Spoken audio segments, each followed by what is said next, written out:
The following podcast is brought to you by the Johners Podcasting Network, found exclusively at WrestlingWithJohners.com.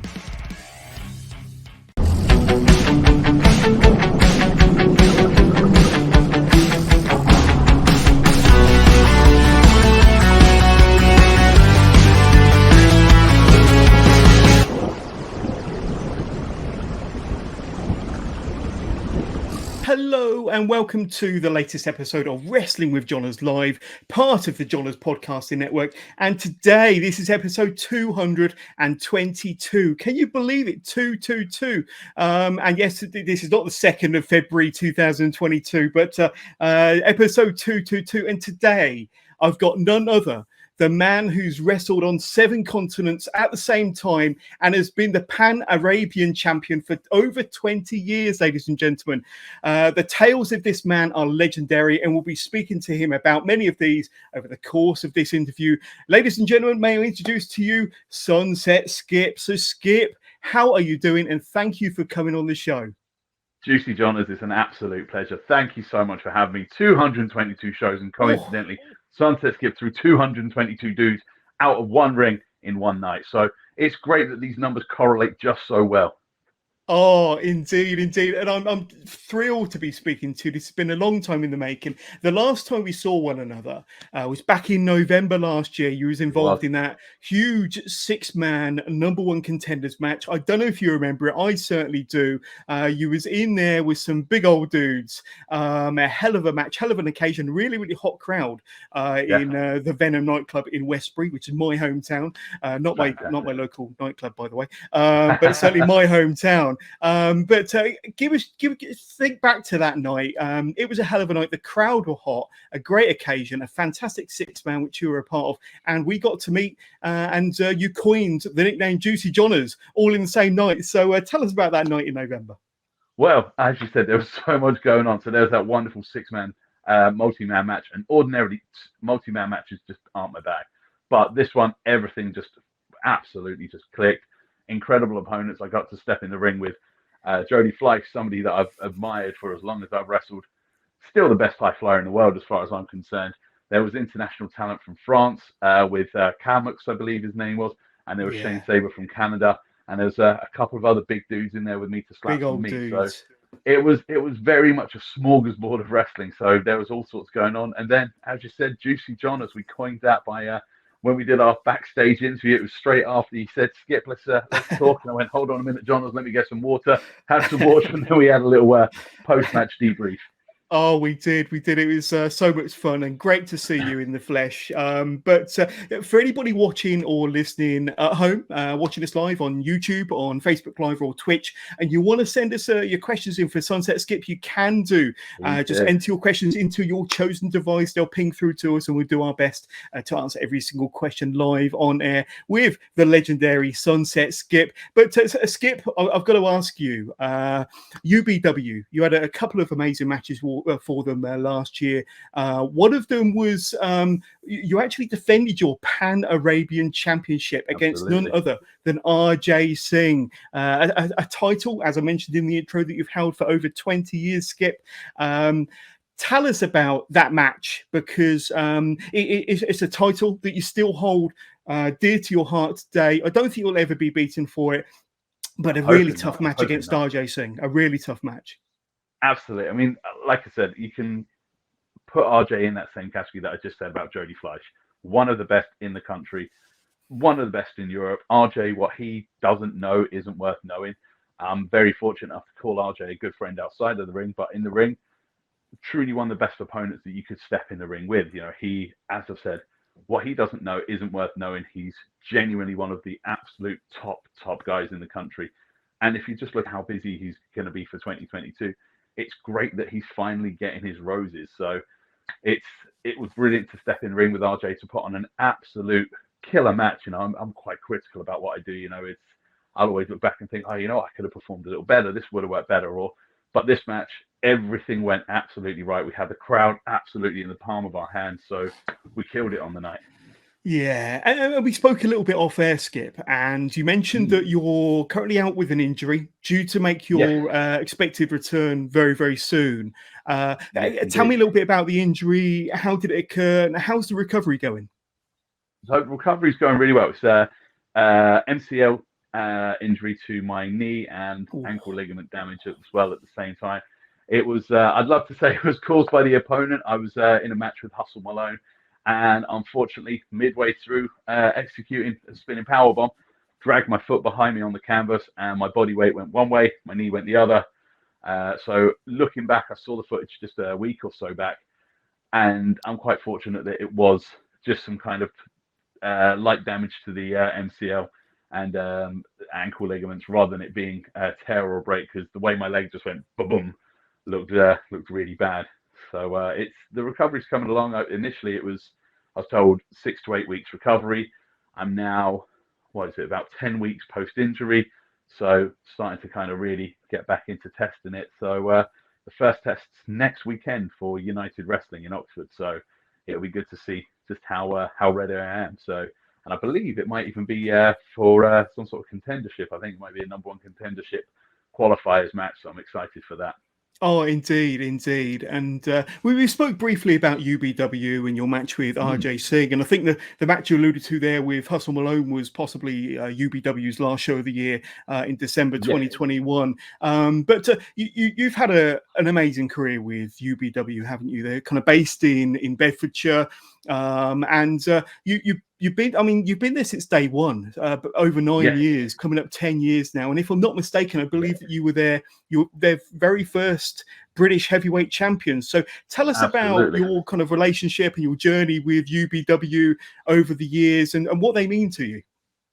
They do mean a lot. It's always been kind of a home promotion. So to see it grow in positive ways, it means an awful lot. It actually grew from a training school that myself and Cruz set up. Cruz being one of my initial trainers back in the day. Uh, well, this vessel of Sunset Skip back in the day when Skip was in a previous life. And then Cruz and I set up this school. We set up in Hertfordshire.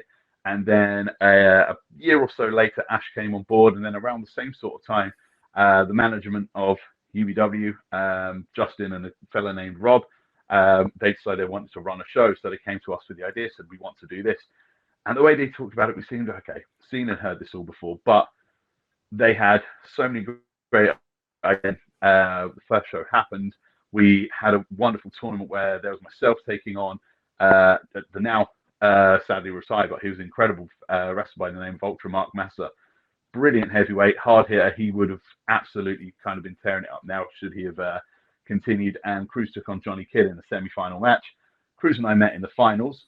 There's some nefarious deeds where I got injured with a chair during the interval, and then we had the final match to be crowned the first UBW champion. So looking back on that, and I think it was November just past was the 8 or 9 year anniversary for it. I think 9 years. So to kind of look back on that memory, it was incredible. We had a sold out crowd for a first time promotion, and then UBW's kind of grown in many different ways since. Indeed, it has. And I've been learning more about UBW over the last couple of years, and the more I've kind of interviewed stars from that promotion. And it really does seem a great mix of excellent in-ring action, fantastic matches, great storylines as well. And something that's really struck me is amazing characters as well, some fantastic Yeah. gimmicks, but amazing characters with the likes of yourself, Mr. Charles Crowley, Memes, Hustle Malone, Sassy Bear Clarence, who's been on the UBW scene of late.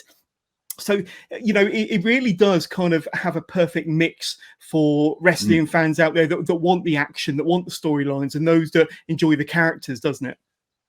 Very much so, and I think that's the kind of the management of UBW, of Paul and Justin. They really are looking to have that perfect mix of, like you said, strong characters and strong in-ring action, because that perfect mix is where the audience really kind of engage and start to kind of really build a fan base, and they've done that very much so over the last 3 to 4 years. Certainly since I've been back in England, they've really started to build a stronger fan base. Having regular venues, and there's regular people coming to those venues, and then those people come to the next venue in a new town, and then that's how they've grown. And it's really, really worked well over the last few years. It's been great to see that wonderful growth. Yeah, indeed. And like I say, just sticking with UBW for a little bit longer. you helped with the training facilities, was one of its kind of founding members, its first ever champion. But you've had a lot of success with UBW. We mentioned the first ever Absolutely. British heavyweight champion, 427 days, if I'm not mistaken, Skip. Something like a hell that, of a yes. reign. Is that correct? Absolutely. And I think so, yes.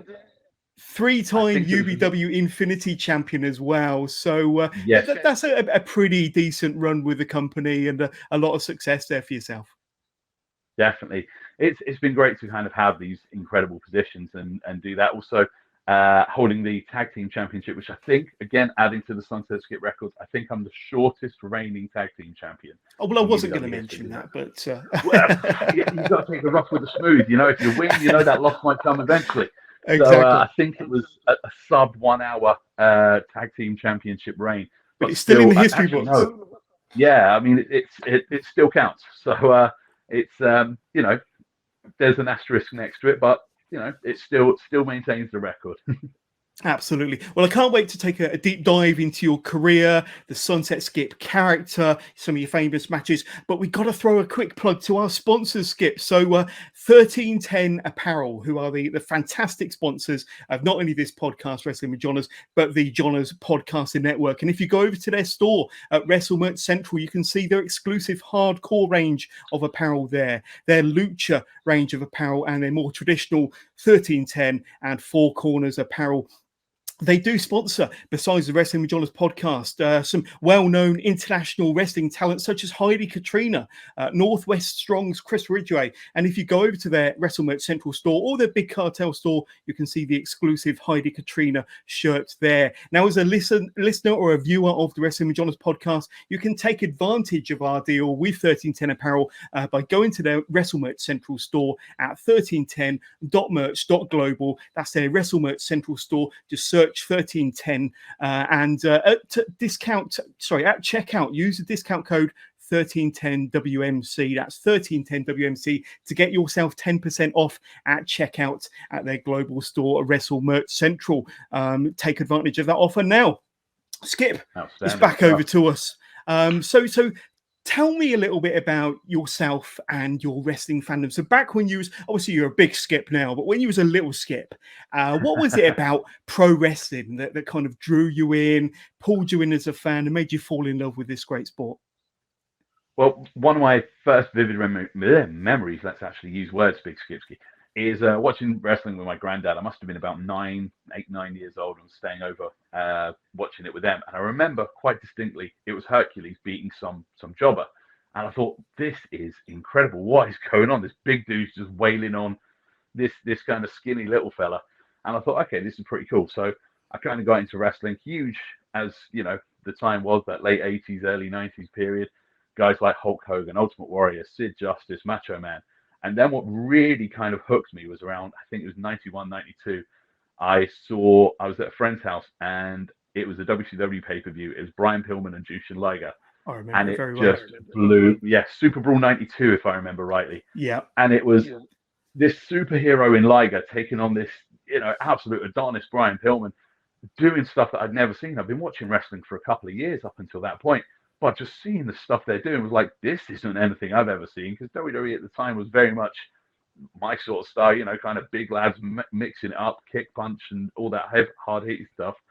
And then this incredible cruiserweight stuff, which is still revolutionary 30 years later, blew my mind, and I was hooked from then on in. So I think it was the mixture of the pageantry and appearance of the character of Liger, and even Pillman's appearance and pageantry, and then the athleticism, just hook, line, and sinker.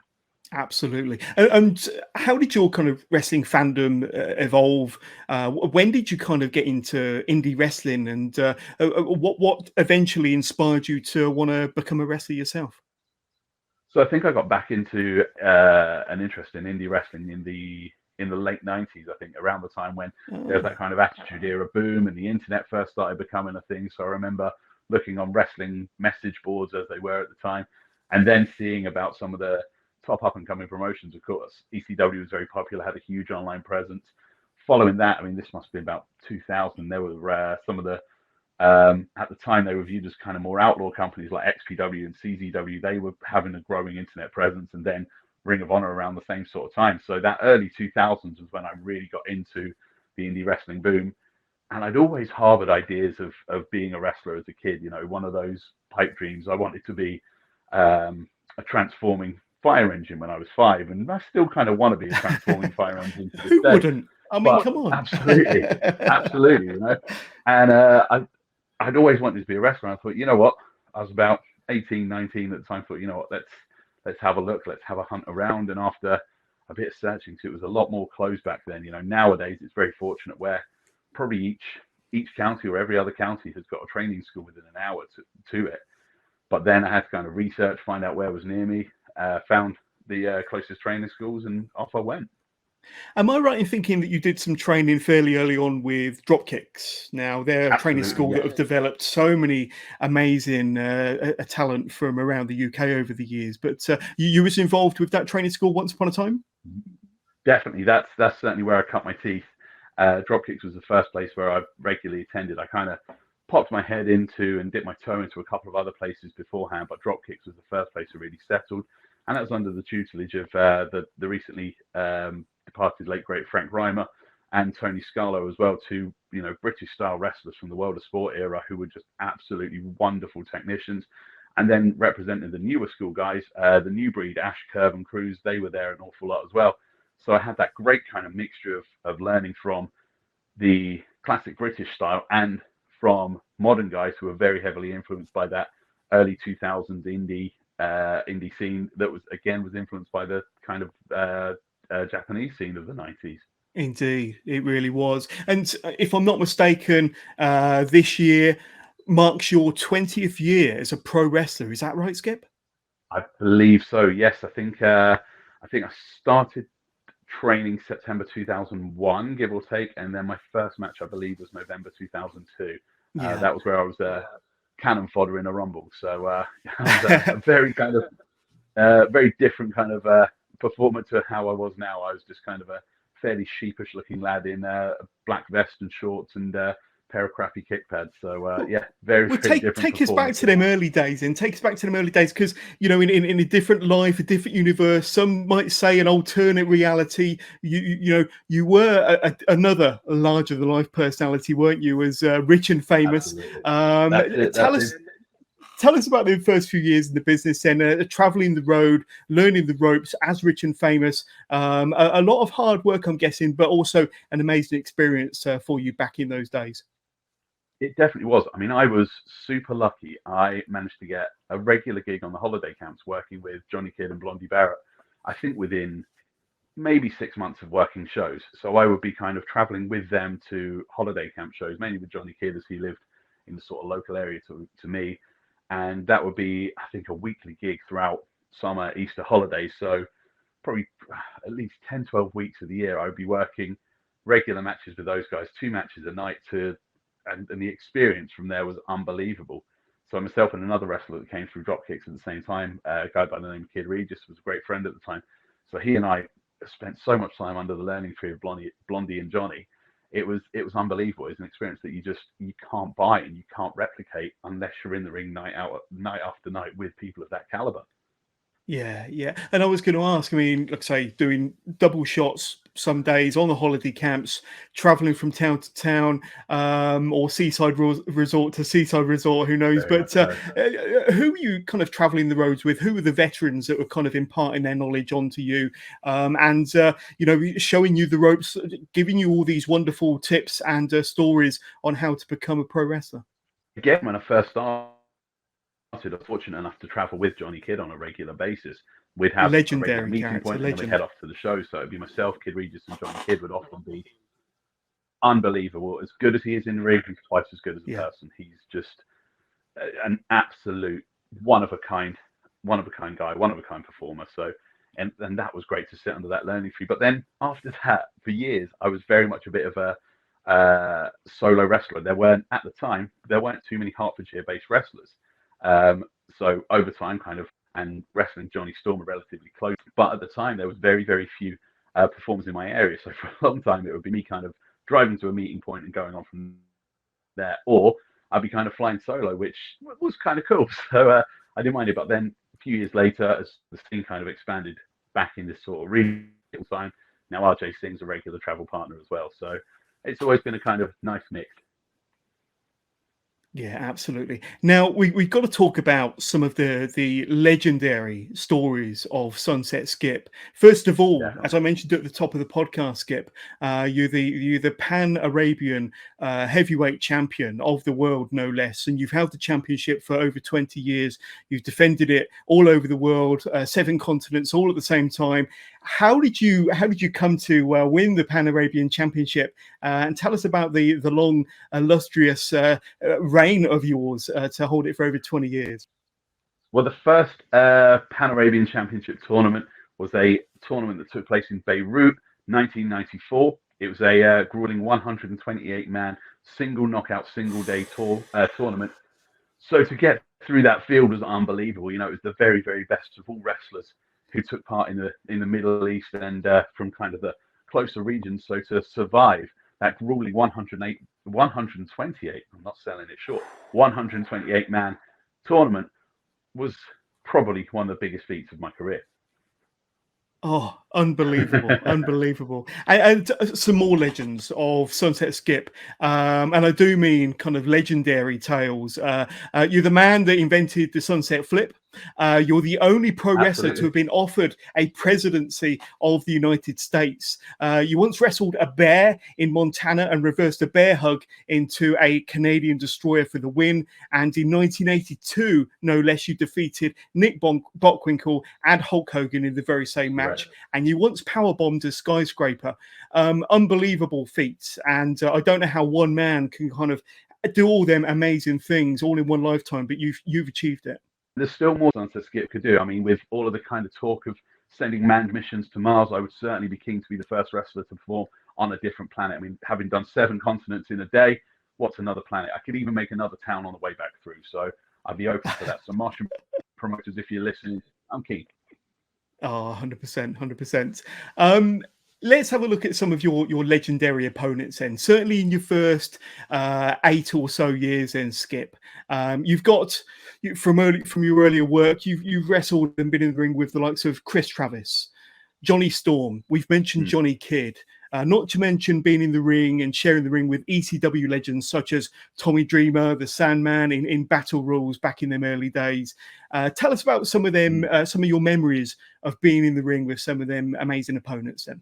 It's been great, and kind of thinking back to some of those memories is so good. I mean, Chris Travis, who's no longer with us, as kind of happens with wrestling, we lost touch, but I remember we'd always kind of send a random message to each other. As in the match we had, he moonsaulted and landed on my testicles. And every so often it would just be moonsault to the balls. And we probably wouldn't talk for maybe 2 or 3 years at a time. And then just a random message, moonsault to the balls, and that would be it. So, and that was great. I mean, Chris was very much a kind of young wrestler. And at the time, I was very young into my career. So it was kind of good. And then to see how his career kind of skyrocketed. And he's certainly somebody very, very dearly missed by a lot of his friends who were very, very close to him. So he's a wonderfully missed performer. And then moving on to some of those, being in the ring with Tommy Dreamer, I looked up to him from when I was watching ECW as a very young man, as kind of like my late teenage years. So to step into the ring, I remember looking at Tommy Dreamer backstage and thinking, a lot bigger than I anticipated. And I'm not little. I'm 6'3", and I'm a bit heavier than I used to be. But at the time, I was probably about 6'3", 240, 250. And Tommy Dreamer was probably about my sort of height, maybe a touch smaller, but just thick build, like huge chest, huge It's deceiving, arms. Isn't it? You can't always tell on the TV. Absolutely. And also, I mean, that early 90s wrestling scene, it was the land of the giants. I mean, I always remember talking with friends and saying the Hardy Boys were actually enormous dudes, because they were viewed as being teeny weeny back in the early 2000s. But they're both 6 foot plus. They're both 220 pounds plus. That's big human beings. So it just shows what the land of the giants was. So then standing next to someone the stature of Dreamy, like, whoa, you're huge. And I remember thinking just how massive his arms were. I was really impressed, thinking, I don't get arms that big. I don't get arms that big. And I didn't want to ask him, go, hey, Tommy, how come your arms are so big? Because, it's not what you want from when you're the kind of the name. You don't want some 18-year-old coming up to you going, hey, your arms are really big. I'm sure he would have given you an answer. I'm sure, yeah. I've met Tommy. He's all right. You probably would. He seemed like a really nice guy. So, I can't remember if it was Instagram or Twitter. I think about 6-10 months ago, and I got a message from someone, "Hey, was this a battle royal?" Because there's a great picture of him leg dropping, just a proper like chair, not a folding chair, just an actual like 4-point chair with a plastic seat. Leg dropping that on me, and I kind of tagged him in it, and I got a message off him saying, "Hey, was this show in this place?" I was like, "Whoa, that was unexpected." We had a little chat. So it's great for kind of him to remember. He said he remembered the show well, remembered his tour, and I was like, that's really cool for somebody of his stature, because not just what he's done in ring, but in terms of his behind the scenes work, for him to kind of message little old. You've gone on record to say that a lot of your influences over the years have been the likes of Sting, Dusty Rhodes, Roddy Piper, Bret Hart, Brian Pillman, and the legendary Macho Man Randy Savage, of course. Tell us about some of those influences on you, and how they've kind of influenced your career and maybe your character over the years. Definitely. I mean, the thing that to me they all have in common is just that color and charisma. Yeah. Sting is what I think of if you think of a professional wrestler. Bleach Blonde Sting was absolutely my era. Crow Sting, later years Sting, like to me that is just absolutely everything. And then I mentioned earlier about Brian Pillman being such a revolutionary influence to me, and he kind of did that. And one of the reasons I wear tiger print on my gear is as a little nod to Brian Pillman.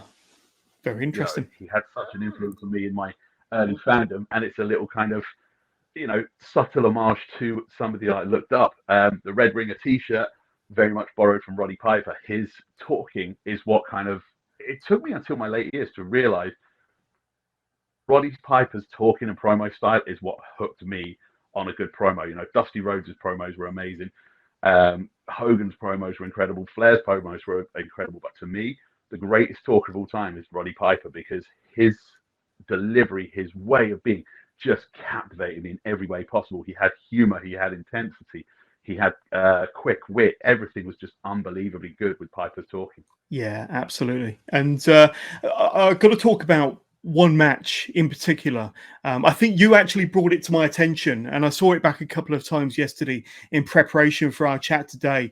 But it's a match you had against Cruz, a gentleman you mentioned earlier from back in 2012, and it was a steel cage match. Now, this match is out there on Sunset Skip's Facebook page, possibly on YouTube as well. You got to go and check it out. But you end the match, you're blooded, you're battered. But still to this day, probably one of the hardest contests I would say you've probably had. And you did actually win the match by escaping the cage first to become the new TWA heavyweight champion, to cap off a nearly 2-year-long storyline that you had going with Cruz back then in 2012. Tell us about that steel cage match, because it is very memorable for all the right reasons. A hell of a great match. The fans were really into it. You managed to win the championship. There's you battered and blooded, but a very memorable match, I've got to say. Absolutely. To me, a steel cage match has always been the ultimate pinnacle of all kind of gimmick matches, specialty matches, whatever you want to say. So when I started wrestling, I thought, I want to have a cage match. That's the one match type I had. And to have it with somebody that I had so much history with, we built it up over 2 years. And what we were quite proud of, the audience at the time when we first kind of kick-started this feud, this storyline, was we'd have 30, 40 people who were watching. Then a couple of months later, we doubled that, 50, 60. Doubled it again, kept going. So by the time we had this 2-year-long feud, we had over 400 people in attendance, and that's not incredibly respectable. And then actually performing in this steel cage, I remember getting into the ring and the cage being around me and just thinking, wow, this is odd. Because I'd been in a ring, God knows how many hundreds of times beforehand, but to be enclosed by this steel cage, there's something deeply intimidating about it in a genuine sense, because you feel very much like a caged animal. And there's something very, very primal about actually being in the cage. And I remember pacing back and forth while I was in the cage, just thinking, this is it. This is actually when business is happening, and it's ordinarily, I'm quite jovial backstage, but that day I very much just I got dressed very quickly, because at the time I was always the last person to get dressed. There were times where I'm still pulling on my boots when the music's playing, but I was there early, I was dressed, I was ready, and I just kind of sat in kind of quiet contemplation. I had friends and some of the other guys on the crew come up to me and say, "You ready? You good?" And I just kind of nodded, "Yep, I got this, all good." Very kind of stoic during the build up to the match, and then the match itself, very, very proud of it. As you said, I won, so that's a good thing. But a cage match, so to kind of deliver what we had with it, everything that we'd put into the match paid off absolutely perfectly. So it's certainly up there as I would say is my proudest moment in my career. That is equal to the first UBW Championship reign. Funny enough, also with Cruz, because at the time he and I were kind of very much synonymous with one another. And many pros talk about cage matches, saying that a cage match can take years off of your career. How grueling was that match? Because you did look exhausted and bloodied and battered after that match. You both went through the ringer in that steel cage match back in 2012. But how did it take you long to recover following that steel cage match? Well, at the time, I was kind of so busy that it was, I've had the match, onto the next one. I think the 4, 5, 6 nights later, so the recovery time was pretty minimal. So it was kind of on to the next. Was the way my body and my brain was feeling at the time. But it was certainly something that it resonated with me forever, and it's still probably having a knock-on effect to some of the things now we did. I know I did a diamond cutter off the top rope, and that's probably one of the reasons why my chiropractor loved me. I had 6 months of seeing the chiropractor constantly, and I think she's kind of put her children and her grandkids through college for the next couple of generations based on my visits there. So I think the cage match certainly added to the wear and tear. Unbelievable. And once again, if you haven't had a chance to check out this cage match between Rich and Famous, I'm guessing it would have been at the time, and Cruz, yes. This championship match in the steel cage. Like I say, I'll drop the link in the description to this podcast so you can just click and watch. Yes, but definitely recommended. Go and check it out as soon as you finish listening to this and watching this interview. But I want to take you to some of your more recent opponents now. So the likes of Warren Banks, for example, Charles Crowley, CJ Carter, Damien. We mentioned RJ Singh. We mentioned Hustle Malone. And again, Johnny Storm, who doesn't appear to age at all. He's like a vampire. He kind of just goes on and on and on. Still looks as good and unbelievable. Really, really is. But some outstanding opponents there, all very different in-ring styles as well, demonstrating once again how versatile you are and how versatile you can be as a performer, adding, I'm guessing, to your longevity as a performer, huge and your huge respect that you have within the business. So like I say, that your versatility, being able to wrestle different styles and different opponents throughout the years definitely shows off with that list of names I've just read out. Kind of added to the longevity and kind of the credentials and standard, but it is, you've got to be able to step into the ring with anybody. Warren Banks at the minute, if you were to kind of draw a star wrestler, if it didn't look like Warren Banks, you've kind of gone wrong somewhere. It's phenomenal. Warren's ready to kind of, he is banging on the door of being the next guy, isn't he? If we were to have this conversation 6 months down the line, we would be saying he is the guy. He's just kind of finishing that last kind of proving ground run to prove that he is ready to be the next top guy. Charles Crowley as well. He's in that same echelon. He is kind of banging the brand new Wrestle Carnival champion to prove that he is the top guy. I saw that he was crowned, and I saw he's been announced for WXW, which is a huge, huge thing. And it's Warren and Charles are two top guys as concerned. And then step into the ring with CJ Carter, who has a mind for the business like very few people I've encountered. He is just phenomenal. He is just such an expansive knowledge and understanding of how everything works in the ring. There's the old cliche saying, a ring general, and CJ Carter's beyond a ring general. My military rankings are probably a bit out of whack, but he far outranks a ring general. And we mentioned Damien. Funny enough, I listened to your podcast with Damien the other day. And Damien's one of these other incredible performers. He's got that great longevity as well because he's got that versatility. He's dripping with charisma, but he can hit as hard as the others. And he and I have said to each other, you know what, we kind of enjoy this. This is easy. Putting a match together with Damien, we could do with our eyes closed, and we can do this, cool, off we go. So it's that great having somebody that sort of level of talent. But Johnny Storm, I mean, you've kind of gone up and down the road with Johnny Storm pretty much throughout your career, and you've kind of intertwined your wrestling journeys over the years. And like I say, he doesn't seem to age. He still looks just as good and performs just as well as he ever has, and he's had a legendary Certainly. career. But give us your kind of thoughts on Johnny Storm and what sort of impact he's had on the UK scene, would you say? His impact, like I said, going back to what I said about Jody at the start of the interview, he's one of the best performers British wrestling will ever perform. You know, you've said it, he's timeless. He has somehow managed to get better with age. And I say this without kind of a knock on Johnny, but on vast majority of shows, Johnny's only in third gear. And most people aren't to that standard. You know, when Johnny gets like that top gear, but still at that kind of third gear, there are very few performers who are in that bracket. So that just shows how incredibly talented Johnny is in all facets of his performance. Oh, 100%. Absolutely. I want to take you back to Dubai now because you wrestled from about 2015 over in Dubai. I think it was DPW, if I'm not mistaken. How did you get involved with the pro wrestling scene over in Dubai in 2015? What were the circumstances and how did you actually get involved with whatever scene they had back in 2015? Yeah, I mean, the scene in 2015 was very much fledgling.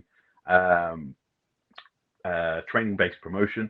The person that ran and promoted it was a guy by the name of Caleb Hall, who wrestled as Vince the Prince on the Eric Bischoff Mat Rats promotion way back when.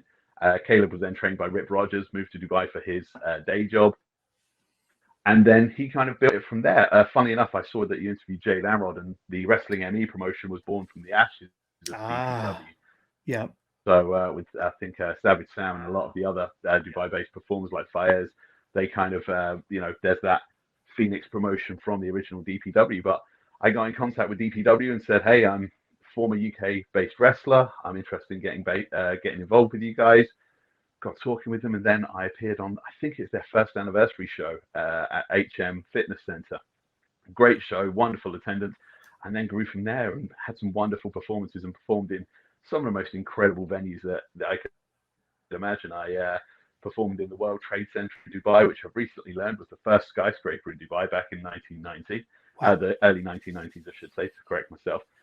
So, and then we performed in Zero Gravity Beach Bar, and we had so many other great opportunities kind of come within there. There was so much promise that never quite got fulfilled, but at the time it was super exciting to be a part of DPW and to have so much going on. Yeah, absolutely. And I've got to ask you, as a fellow Brit, typically us Brits, we don't fare well in hot weather, in the extreme temperatures. I've got to ask you, how did you adapt to those temperatures over in Dubai, especially when it comes to maybe performing in that heat? Now, I'm sure some of the venues were very well air conditioned, but I'm kind of guessing you might have done one or two outdoor shows. How did you cope with that heat, and how did you manage to kind of perform at a high level in that temperature as well?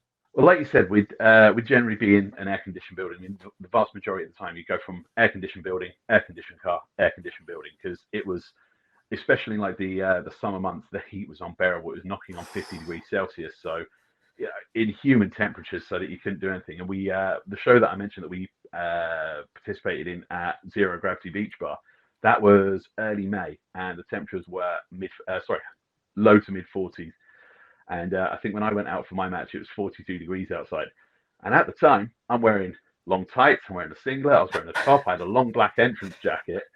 And I remember thinking, I've really messed up here. I've made a real bad choice with my my uniform pin. So I grabbed a couple of bottles of water. We were really well looked after. I remember tweeting out quite a facetious picture at the time saying, it's no working men's club. The backdrop of all these skyscrapers and these fruit platters and cheese platters that they laid on for us backstage. And I remember grabbing a couple of bottles of water and walking past this swimming pool and thinking, you know what, after the match, I might jump in that. So I just doused myself in water before the match. Of course, the ring canvas is black. Of course, I think the ring ropes were red. So the ring itself was so hot on the day. But I remember post-match thinking, I'm going to jump in the water. And then I realized, oh, my gear's brand new. There's bleach in that water and God knows what else, because this Perspex-sided pool certainly had its fair share of infamous stories that make Sunset Skip seem like a saint. So I thought, no, that's a bad idea. So I'm going to go and get showered and enjoy the rest of my day with VIP. I was playing the role of dad quite a lot by saying to the other wrestlers, here, have some rehydration tablets and stuff like that. I kind of had those for everybody because, being the kind of experienced guy in the locker room, I thought I'd give back sometimes, and through a tiny little thing. That's not exactly me being some sort of saint and giving back, but it's just thinking I've got to look out for some of these guys because they've not wrestled as much as I have, and they don't know the vigors of it, and we're wrestling it unbelievable. So you've got to kind of look after yourself in that way. Oh, absolutely. And if I'm not mistaken, you actually received a WWE tryout while you were over in Dubai. I think it was possibly 2016. A fantastic opportunity. I'm sure an amazing experience that will live with you through till today. Tell us a bit about that opportunity. How did it arise and how did it go? It was the way it came about was quite funny. So I got a message from Caleb, who was the promoter, saying, hey, we've got WWE coming down on. And what it turned out to be, this was the precursor to that great big tryout that they had at Dubai Opera House. So I went along and thinking, and at the time I was thinking, you know what, they're not going to be interested in me. I'm slightly older. I'm a white guy who's in the Middle East. And you think, well, if they're after a bald white guy, if they open the door to the performance center and shout, bald white guy, line up, there's going to be thousands of them. But I went along to it's not even went along. I went to where we normally trained. We always built up a nice little crowd because it's in this incredible calisthenics gym. That's a tough word to say at this time of night. This calisthenics gym, and people who were there, and people who were in Seaman and other executives come along and see what we did. So we ran through some drills, did some match performance, match practice, things like that. And it was a great time to kind of show what I could do.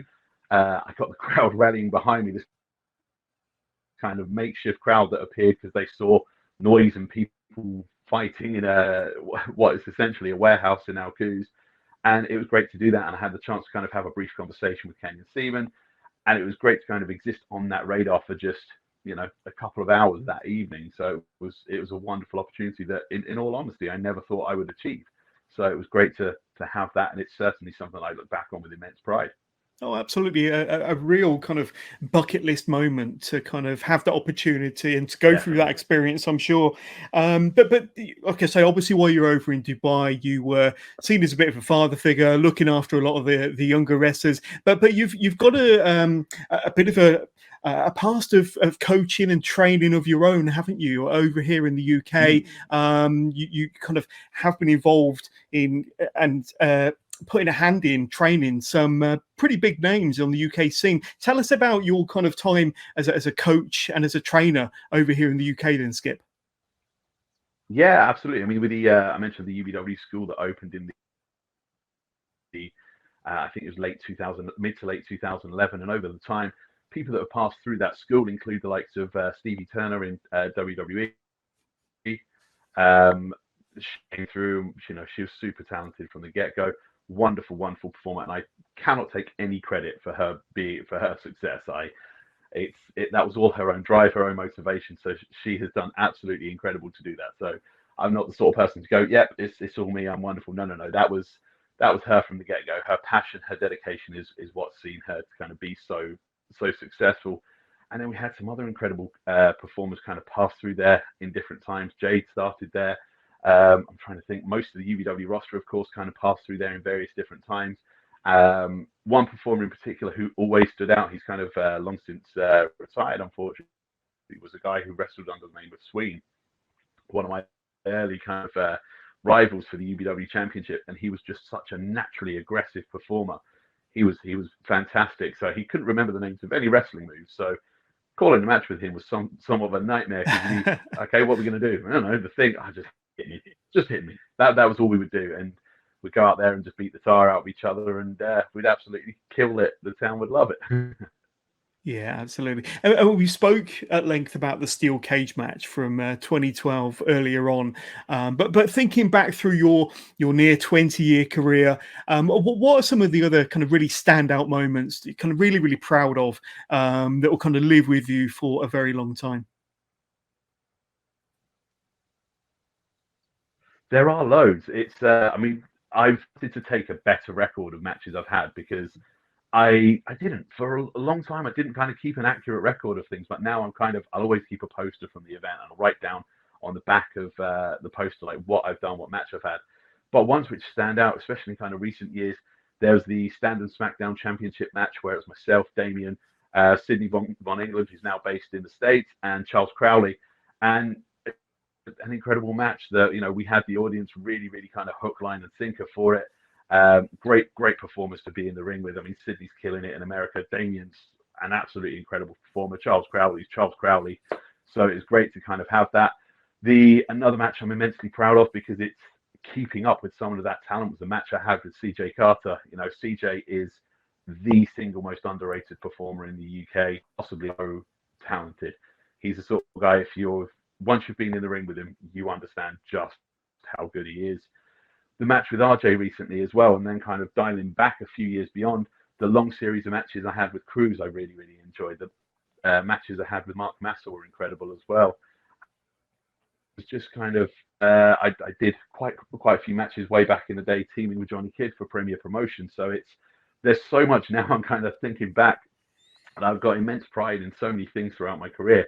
One match which I really, really wish saw light of day, and nobody has heard this match. Nobody has seen it apart from maybe 6 workers, and not wrestling workers, 6 people who worked in that region. I wrestled a guy from Cameroon named the Wolf. And this isn't the Sunset Skip Tall Tale, by the way. This is 100% truth. We were wrestling at the DPW gym in Al Quoz in Dubai. And this guy came in and he had his own real life manager. And he said, "This is the Cameroonian champion. He's Wolf." And I was very confused. He was a bit rough around the edges. And Caleb, the promoter, was like, "Hey, man, do you want to get in and see what he can do?" I was like, "Yeah, absolutely." We got in the ring and it was magic. It was the only day I didn't bring a camera with me to film stuff. And I only saw him once after that, or once before. I can't quite remember. Is it a few years? I swear, Wow. like we got in and for, I think it was around 10 to 15 minutes, just wrestled. And it felt magic. It was hard hitting, snug, safe, all of the things that you'd want from a match. And everyone just went, "Wow, what was that? Have you guys worked before?" No, I never touched and never did again. And I really, really wish that we had that match. There was only one hairy moment. The only thing in Cameroonian wrestling, low blows kind of very allowed and almost encouraged. So I think his regular kind of go-to was downtown, we go, off we go. But after a few kind of pop shots, I was like, no, this is enough. I'm going to fight Dirty back. But it was absolutely incredible, this match. And I wish to this day that I brought my camera. So I think that day I must have gone, I'll leave my camera home, be all right, I won't need it. And phenomenal! Bully me for that. Phenomenal. My fault. And whatever happened to Wolf? Whatever happened to the Cameroonian Wolf? Wolf disappeared.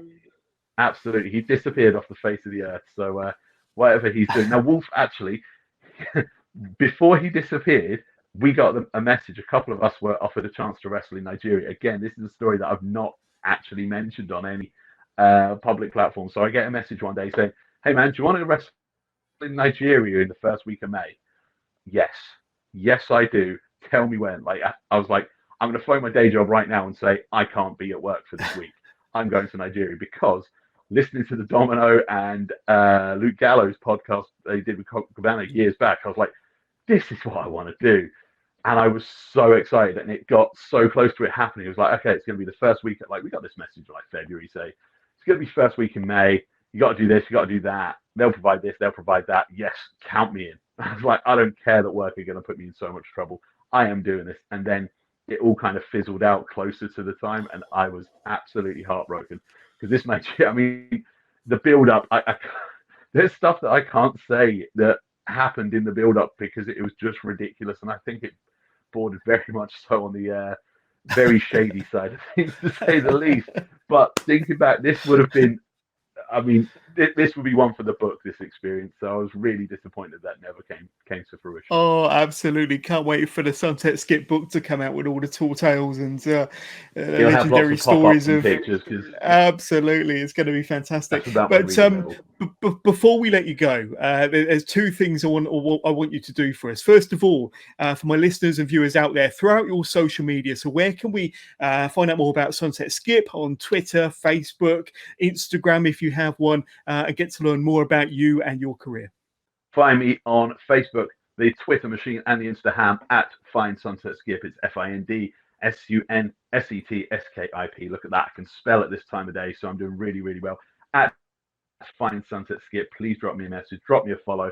I love chatting to people about any sort of banal nonsense, whether it goes from wrestling to I've kind of fallen into kind of some interesting ideas about aliens and stuff like that, to movies, to anything else. So I'm open to a chat for anybody. So by all means, hit me up on the social media. And the second thing I want you to do is a message for your fans out there in Sunset Skip land. If you have a message for your fans, because you're about to make your return, of course, what would you like to tell them? Well, Skipper Maniacs, on February 12th, Sunset Skip makes his triumphant return into that squared circle. So I want you to clap loud, I want you to cheer hard, and I want you to make sure that you are trying to follow Sunset Skip. You'll always be able to find Sunset Skip because I'm that good-looking dude stood right in front of you. So I love you all. You're all beautiful, and I can't wait to see you soon. That's awesome. Sunset Skip, thank you so much for coming on Wrestling with Johnless, episode 222. And hope you enjoy the rest of your day, sir. You too. Thank you so much, John. It's been a pleasure, brother. Take care. You take care. Thank you.